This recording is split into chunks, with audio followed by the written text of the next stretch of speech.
जय श्री राम जी महाराज जी की जो माता सीता की जो जन्मली महाराज की जो जय श्री श्री जय श्री नीम करोली जी महाराज जी की जो नीम करोली महाराज जी की अनंत लीला में हम आज आपको जय श्री लीला से पहले की एक लीला बताने जा रहे हैं जो बाबा जी ने अपने भक्तों को मन के कुछ परिदृश्य को बदलने के लिए की थी। तो बाबा जी एक बार गाड़ी में अपने भक्त के साथ बम्बई में कहीं जा रहे थे, संकरी गलियों में से इधर से उधर, और एक घर के सामने जाकर बाबा जी रुके और उसी समय एक लेडीज़ मतलब एक औरत बाहर निकल के आई।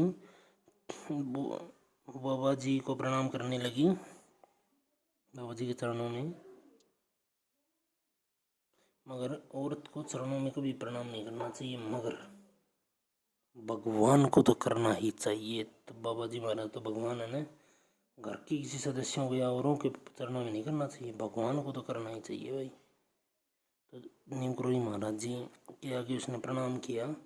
तो महाराज जी ने कहा कि मगर अदब में करना चाहिए प्रणाम भी, ऐसे नहीं कि बाल खुले और प्रणाम कर रहे हो, ये तरीका नहीं होता।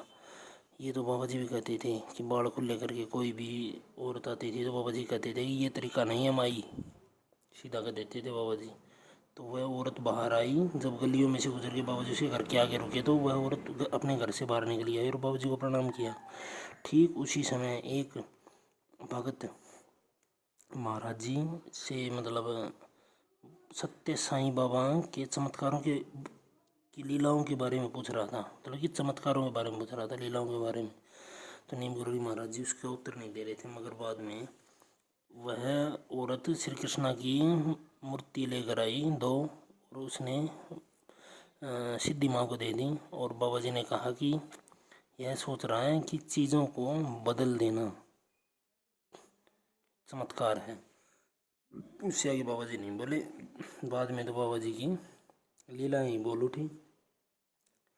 जब वापिस आने के बाद सिद्धि माँ ने उन मूर्तियों को निकाला तो 2 की बजाय वो 3 हो चुकी थी तब तक।